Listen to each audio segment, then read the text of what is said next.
The clone tool, most people think of it as an eraser tool. You can erase things, and that's true. If you have been doing Photoshop for even a short time, you know the clone tool. But there are some very, very creative things you can do with it besides just eliminating things. But before we get to that, let me show you what it does in terms of getting rid of things in your pictures that you don't want. And then we'll get into some more advanced stuff. Here's a photograph I took in Venice during Carnival. This is actually on Burano Island. And Burano Island is famous for colorful houses, but the problem is, for a photographer, you've got antennas, clotheslines, gutters, all kinds of stuff that make these houses less than beautiful. I have spent a great deal of time cleaning this stuff up, and I want to show you how I do that using these tools. Let me blow this up. I'm using the shortcut spacebar command or spacebar control to turn my tool into a magnifier tool. So here is, I'm not sure what this is. Well, this thing right here is to prevent the wall from caving in, I'm sure. This may be a conduit for electricity. This is like a water gutter, a water pipe coming down from the gutter. None of these are attractive. So if I use the clone tool, here's the clone tool right here. Let me show you how it works basically. First, you can see a circle. That represents the size of the tool. In other words, how much area I will affect. The way the tool works is I will choose the Option key on a Mac, or on a PC it's the Alt. You push it down and you click in your picture the area from where you will take the picture area, the color, to cover up the area that you don't want. So I click right there, and then I will start cloning away. Now, this works fine for many things, but sometimes there's a color discrepancy because there's just tremendous gradation in color. Remember that Photoshop has 16.7 million colors, and this area can be ever so slightly different than this area due to the paint, due to the lighting, due to a shadow. And so that's exactly what we have here. So, and of course we have to get rid of this little thing here, so I will reestablish my point from where I'll take the information. I'll click right there, and now you can see the arrow on the screen. Sorry, not the arrow, the plus sign where it's coming from, and I get rid of that. But look at, see, we have a shadow there and a brighter area of paint there. So this isn't as smooth as we'd like. That's where the healing brush comes in. You click on the healing brush, which is just the healing brush right there, just above the clone tool, and let me reduce that in size. It's the same bracket keys. You use the bracket keys to increase and decrease the size of the brush. The bracket keys are the two keys right next to the P on the keyboard. The left bracket makes the brush smaller. The right key, the right bracket key makes it larger.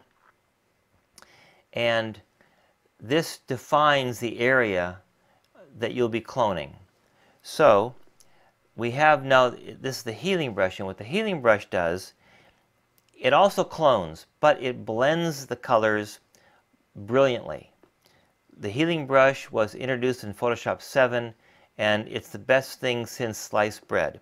So we hold the Option key down or the Alt, we click in the area that we want to clone from, right there, and then we can clone all here, the dark shadow, and watch. Look at how it blends. Now we'll click down here, come up here and blend it, and look at that. This area here, you would never know that there was something there.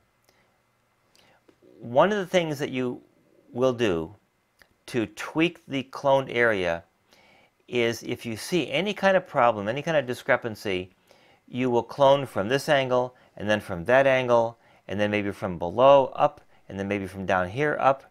You see, you have to keep reestablishing the point from where you are cloning.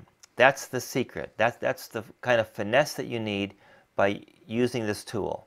So let's forget about the clone tool now. Let's just try the healing brush and see if it works. We'll click right there, go all along here, and let's see how that blends it. Whoa, perfect. Let's try it down here now. Now here we have a shadow, so let's see what the healing brush does. Look at that. It's unbelievable. This is incredible technology, and this will make or break your pictures. The ability to get rid of all this kind of junk. Now, there's one problem with the healing brush, and that is when you get too close to another edge. See, the healing brush blends. In this case, you want to blend this conduit thing and its shadow out of existence. There. But when you get too close to a line like this, watch what happens. We try to blend that really right at the edge there, like that. But you see how this area here is now yellowish? That's because it took some of the hat on the part of the model and it blended it in with the background. You don't want that. So we go back to the clone tool, and now we will clone that away, and now there's no blending at all. There, you see that? We can go back to the healing brush and maybe blend a little bit of the cloned area. There. Now it's 100% perfect. That's how the clone tool and the healing brush work together. Okay, let me show you something else. This clothesline would be easy to get rid of with the healing brush. Let's just do it. We go along here, get rid of that. A little bit there, we got to fix. Okay, you can do that. But what you also could do is use the patch tool. Hiding underneath the healing brush is another little secret of Photoshop, the patch tool. Not very many people use this or know how to use it, but it's phenomenal. Watch. We've now got the patch tool. I can take this whole clothesline thing here, not getting to the edge of the building because we don't want to blend the building into the sky, or the background I should say, and I have encircled this area. If I take this now and drag it down here into another area of the background that's similar to the one I want to blend, watch what happens. It's gone. I can deselect, select, deselect, and look at that. In one fell swoop, the whole thing is gone. Now, how do I handle this right here? Well, we don't want to get too close to this line here. Let's see, do I want to get rid of that? Well, okay, look at that. That's a pipe coming down there. Let me look at that picture and see what yes, well, I do want to get rid of that. Okay, I don't think this is going to work, but it might. Let's take our patch tool and do this. You see, it may not work because there's such a strong contrast between the dark and the light. So let's just see if it works. Well, it did a great job in the middle here, but it didn't at the edge because it's trying to blend at the edge. So let's deselect. The shortcut for deselect is Command or Control D. So I'm going to use that on my keyboard. Let's move down here and let's try that again. Patch tool.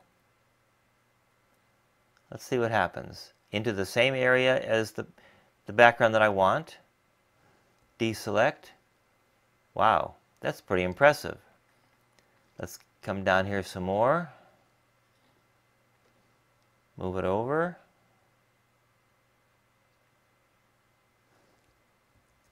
Look at all along here, that thing is just gone. If you try to clone it, let's say you establish a point right there and you clone it. You see what's happened now? This area is a different color than that by just a little bit. So you'd have to go back there with the healing brush and work this area. But the patch tool did a brilliant job. Let's go down here. Wow, pretty impressive. This area is a little bit off color, so let's just circle that and do it. Now it's perfect. We have a whole line here. The patch tool can also be used if you have, let's say you scan a slide and there's a lot of dust in it. Instead of cloning out each little speck of dust, you can take a circle, drag it into an area where there is no dust, and it's magical. Absolutely magical. Now, would I use the patch tool along here? I wouldn't. Let me show you why. Let's say we go right along here and do this. Well, let's see what happens. There, you see? It wants to blend the edge here with the sky. Don't want that. Let's go Command Z or Control Z to undo that. Let's see how I would handle this. I could use the clone tool and just come right up to the edge. Let's see, if I use the clone tool, using the left bracket key, let's make it real small. Click right there. Go right there. Okay.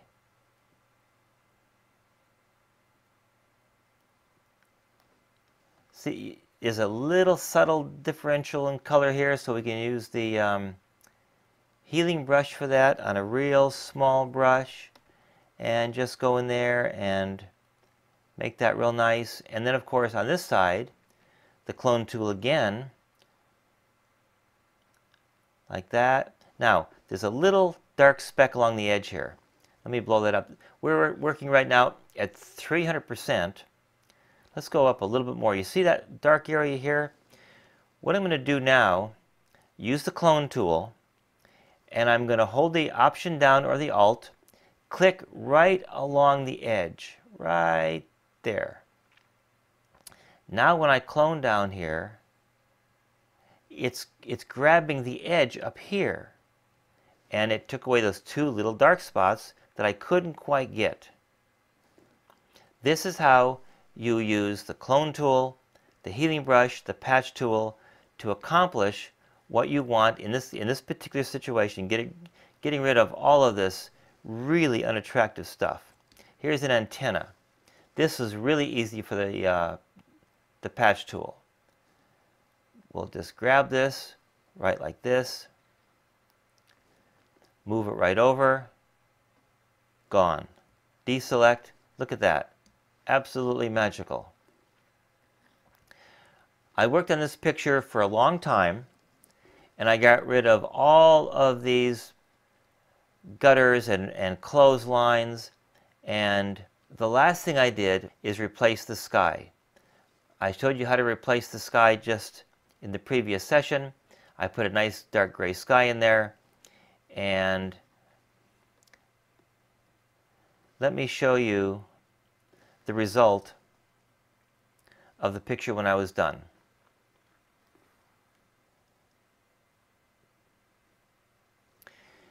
Nice sky in here to replace the white. There's not one clothesline, one power line. I did leave the gutter along this side because that's a transition between these two buildings, and that didn't bother me. I added some saturation, added a little bit of contrast, but the biggest thing I did with those three tools is to get rid of all of the junk, all the distracting lines that just really hurt this picture. I'm going to show you a really cool thing I did with the clone tool that when I first did it, I sat back in my chair and I went, man, this is really amazing. One of my projects that I really love working on are dinosaurs. And this is a marine dinosaur, a model obviously, that I photographed on the floor of my office. This picture is a shot I took in New Zealand looking down on the ocean floor from a cliff. So I thought, I'm going to do an aerial shot suggesting that the dinosaur is in that water. Okay, here's the dinosaur. Now previously I selected the dinosaur and then I saved my selection right here with, well, it's grayed out right now, but save selection under the select pull down menu. When you recall that selection, you hit load selection. It asks you which selection. In this case there's just one, alpha 1, and there it is. If I deselect, I have those actions in my actions palette, and you can see them right here. So if I click load selection, I get the same thing, and there it is. So I'm going to copy this to the clipboard, edit, copy, and then I'm going to go over here to the shot of the ocean, and I'm going to go edit, paste. Now there is no paste into here because I don't have a selection in the ocean. It's just going to paste the dinosaur right on top of the ocean. Now that's obviously way too big given the perspective from which I shot that picture. So here's how you reduce the size of a layer. In the Edit Transform group of commands, you choose Scale. So Edit Transform Scale. It puts a box around the picture, and all you do is grab one of the corners of the box and pull it in to reduce it in size. But in order to maintain the correct proportion, you have to hold down the Shift key. Both Mac and PC, you must hold the Shift key down, and now when you drag that smaller, you maintain the correct proportion. So let's make it about that size because I'm a long way from the ocean up on this high cliff. I then hit Return or Enter, and now I can use the Move tool to move it wherever I want it. So let's say I put it right there. Now, the dinosaur looks like it's just pasted in. It doesn't look like it's really submerged or partially submerged as it would be. It has flippers. It'll be swimming around. So here's how we do it. Clone tool. 50% opacity. The opacity is right here. So we move the opacity to about 50%. And this is trial and error. You can start at 50%, and if it doesn't look quite right, you can try 47%, 55%, until you like it. If you try one thing and you don't like it, just do Command or Control Z and do it again. So let's make the brush a little bit smaller. I'm going to clone from, let's say, right here. I click right there on my Wacom tablet. Well, sorry, before I do that, I have to flatten my layer. So we will click on the action palette here, Flatten Layers. In the pull-down menu, it's Layer, Flatten Image right there. So now I'm going to establish the point from right about there.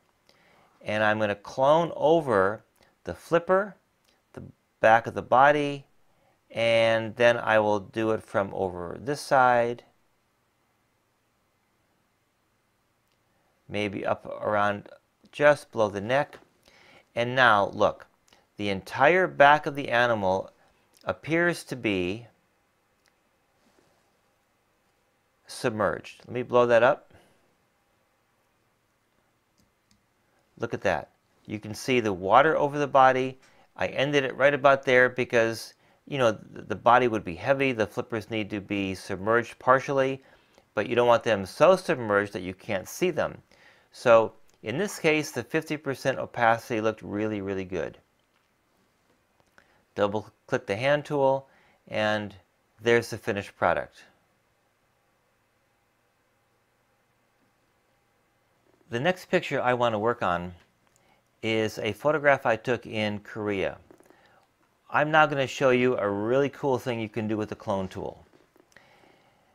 This picture was taken in on palace grounds in Seoul, Korea, and I wanted to do a traditional shot of a young woman in ceremonial clothing that is used in Korea, and so we rented this outfit, and she looked great, and we were at this pond, like I said, on the palace grounds, and it was a nice reflection, and the setting was very pastoral, but about 100 yards away,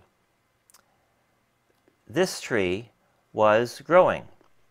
And I thought to myself, that tree should be behind this young woman with the pond.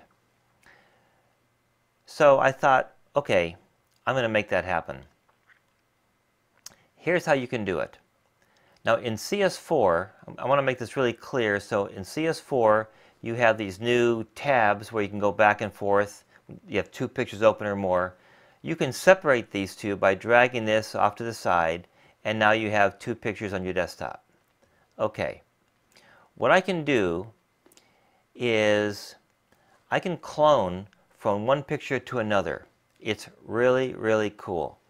Here's the clone tool, and it's just like cloning normally, but you're doing it from one picture to another. So when this picture is highlighted, like you see it's highlighted right here, I take my clone tool and I take I'm going to make my brush bigger here, or my tool bigger with the right bracket key. I'm going to hold the Option down because I'm on a Mac, or if you're on a PC, you'd hold the Alt down. I'm going to click at the base of the tree. So I know where I'm starting on the tree. Click right there. Then I highlight the picture of the young woman, and I'm going to place the base of the tree right, let's say right here. And all I do is start cloning. I'm going to make my brush a little bigger so it clones faster. Now, look what happened. I ran out of space here, okay? So, I'm going to undo this and start again, because remember, I have a horizontal picture here and a vertical picture here. So I have to adjust it a little bit. So I'm going to go Command Z, and well, I can't go Command Z again to get rid of this. So let me show you what I have to do. Photoshop has multiple undos, but only in the history palette. So I go right here. The clone stamp is my last action. Drag it to the trash, and now it's gone. Bring back my actions palette. Okay, let's go back here.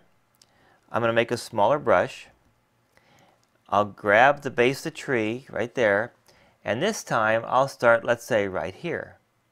Okay, so now I'm cloning away. Make the brush a little bigger so it goes faster. See that? Now the edge is just fine.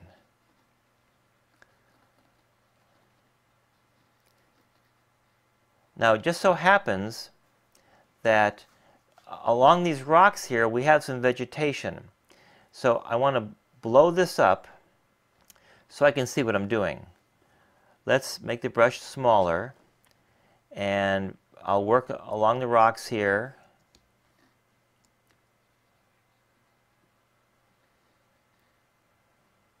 As I work around her, I'll make the brush real small with the left bracket key. I'll blow it up a little more so it looks really good.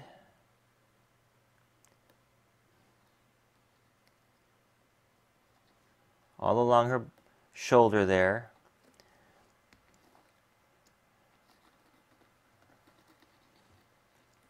Make the brush a little bigger. I'll keep this piece right here from the original because it actually looks sort of real.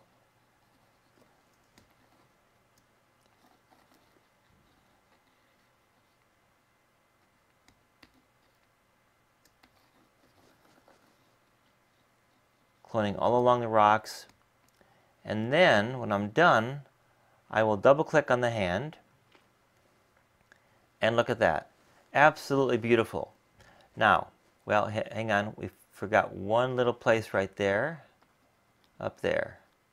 And along the top edge. There. Along this edge.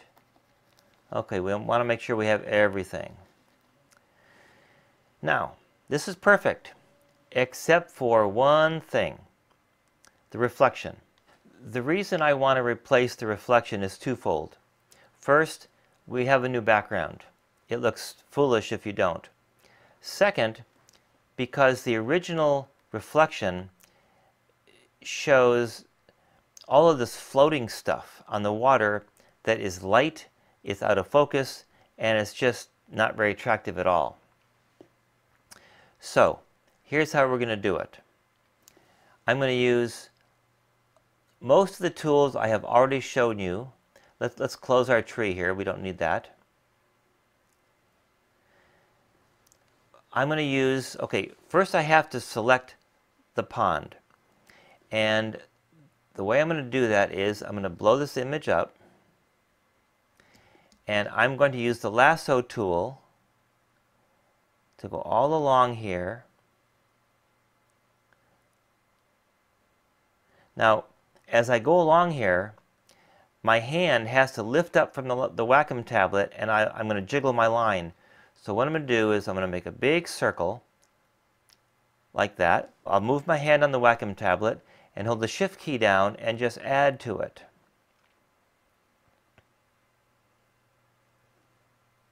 Make a big circle again. Push the space bar and move this. Well, I don't have to move it along because there. Well, okay. I'm almost at the edge. I will hold the Shift key down again and continue along like this.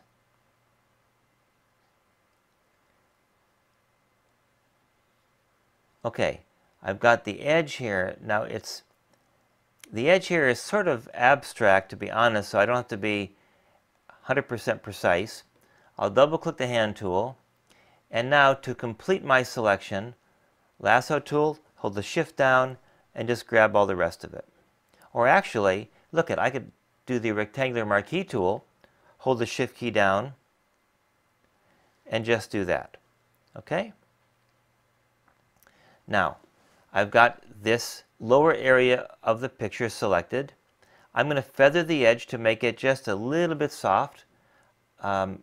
Before, remember, I went Select, Modify, Feather, but I happen to have that shortcut in my Actions palette. I click on Feather, and here's the dialog box. 1 pixel is fine.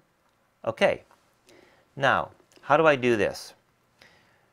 Remember, earlier in the DVD, I showed when we talked about the red leaf, how you can have the red leaf selected, but if you want the background selected, you then go to Select, Inverse. That's what I want to do here, because I want everything selected right now except the reflection, which is the whole rock thing here and the model and the tree. So now I want to copy this to my clipboard.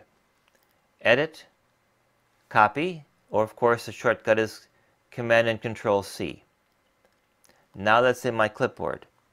Now I go Select Inverse again, because now I have my reflection selected again.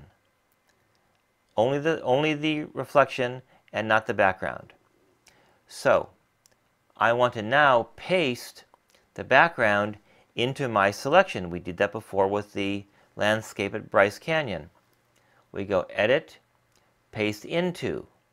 The last thing, well, second to the last thing I do is go Edit, Transform, Flip Vertical. Remember that this dialog box is when you want to manipulate your layers. Edit Transform means working on your layers. So if we flip it vertically and then click on the Move tool to move it into place,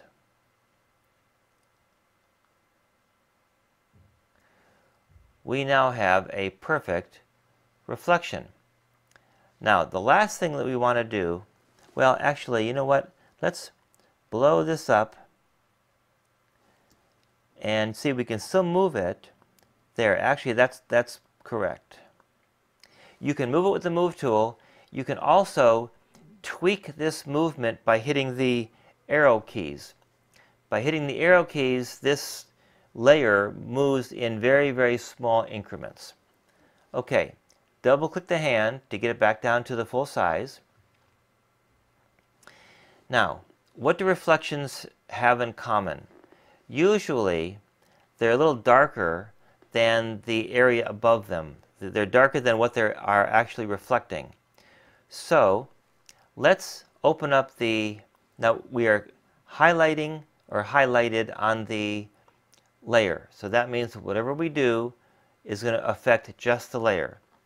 If I open up my Image Adjustments Levels dialog box, this will allow me to affect only the layer. Watch. I can darken it just a little bit, and now it looks perfect. Could I add some waves in here? I could, but to be honest, a very small little pool of water here wouldn't really have any waves. It might have a couple little tiny ripples that would be noticeable if you were standing there, but they'd be very subtle unless you threw a rock into it. So I think this is perfect now. We have increased the file size. You see, the original was 40 megabytes down here at the bottom, but now we're at 76.6. That's because we have another image in here. If we flatten this, then it'll go back down to the 40 megs. And actually, I am going to flatten this because there's no point in keeping this layer. I'm never going to want to change that. I think it's perfect the way it is. I'll go Layer, Flatten Image, and now I will save it. Here's my shortcut in my Actions palette. So let's call this Korean model. And we'll save it to my desktop so I can always find it. I don't want to save it as a copy. And there it is.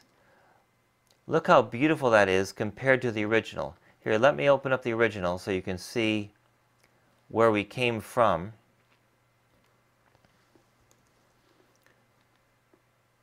Look at the difference. This picture is perfect. This picture is okay. I like perfection.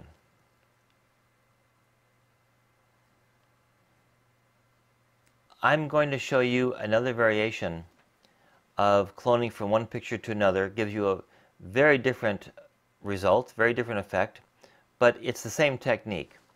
Here is a picture of autumn foliage I photographed in New Hampshire, and here is a picture of a model that you saw just a little while ago. I'm going to clone the branches over her face, but this time, instead of separating the two pictures like we did last time, I'm going to work from just the tabs. If I click on the tab of the foliage, and I'm on my clone tool, you can see right there, and I'm going to make the brush a little bigger with my right bracket key, hold down the Option or the Alt, and I'm going to click, let's say, right in the center. I can then go to this tab, and I can begin cloning just as if I had the two pictures separated. But now I'm going to change the opacity. Up here in the toolbar, you've got opacity. This is connected with a number of tools, including the clone tool. And let's go down to 50%. So now when I clone over her, you can see the other picture coming in. We can still see her face because of the opacity issue. You see that? And I can continue cloning around to the outside. But you know what? I think I'm going to raise the opacity back up. So now the periphery will be the background picture entirely, but her face, because we want to see it, look at that. We can see her face through the branches. However, this area here is covering really too much, isn't it? Let's undo that. And in our history palette, let's undo the clone, and we'll undo that clone. Okay. Let's go back here to opacity, and let's go down to maybe 35%. We will go back to our tree here. We'll click in there just to make sure that we've got the area that we want. Click on the tab for the model, and now let's look at there. Okay, we see more of her face now and less of the branch. However, I still think, to be honest, this area here is a little bit too much. So let's undo that. Let's go down to 18%. Clone that. Okay. I'm going to raise the opacity back up to 40%. Clone this part of her face, but not up here, because I'd like to leave that sort of thin. Well, I went over it twice. Okay, here's once. Let's go back up to 100%. Clone out the background. So now we have a really neat background, and we have her face nicely defined. The branch is encroaching on her face, but we can still see her features really nicely. Let's change the opacity a bit here and come in a little bit here. Get rid of her hair there, so we have just her face. Look at that. I think that's great. Look how easy that was. Okay, right here we want to, there, cover that up. Down there we cover up. Beautiful. Let's save this. File, save as. Give it a unique name. And go save.